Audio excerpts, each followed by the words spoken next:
fact that when you first started, you did it more as an aside to your teacher and not something that you really cared about.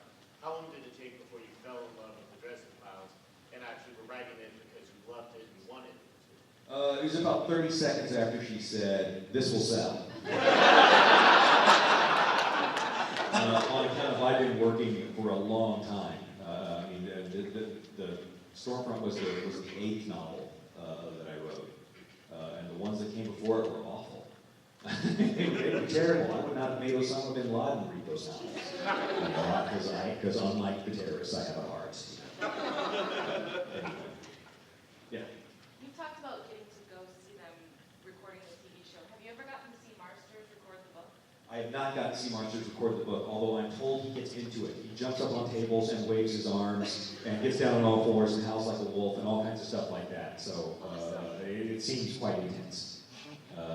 But on the other hand, it's also 30 hours or something of him reading in a little tiny room with egg crate things on the wall. So I've done enough recording. Like I did the recordings for chapter 1, and that was what I read at some point. But that was it.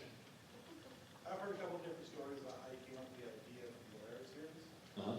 Tell us. The Codex Alera series I wrote on a bet. This was before I got published, and it was in 1998 or so.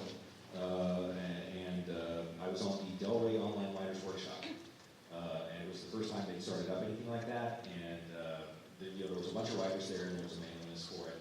And there was always this discussion about writing craft that was going on. And so there was a discussion happening that there were two sides to it. And I was kind of the champion of one side, and there was another guy who was the champion of the other. And it was one of those discussions where you read what the other guy has to say, and then you roll your eyes and you hit caps lock and you start hiding. It was one of those discussions.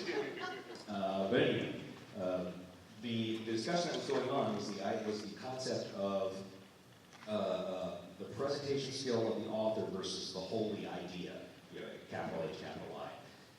Where the other side of the argument said that if your idea is good enough, the idea of the book is what is important. If your idea is good enough, it doesn't matter how bad you write it, it'll still be successful. And they said, look at Jurassic Park. And that was their example, not mine. But Jurassic Park, great idea, genetically re-engineering dinosaurs. Ooh, great story, you can't fail with that. And then the other side of the argument was, my side of the argument was it doesn't matter how old and tired your idea is, if you have a writer who comes in and can put a fresh creative spin on it, you can tell a great story that people will love, even if it's an idea they've heard many times before. I mean, how many versions of Romeo and Juliet have we seen?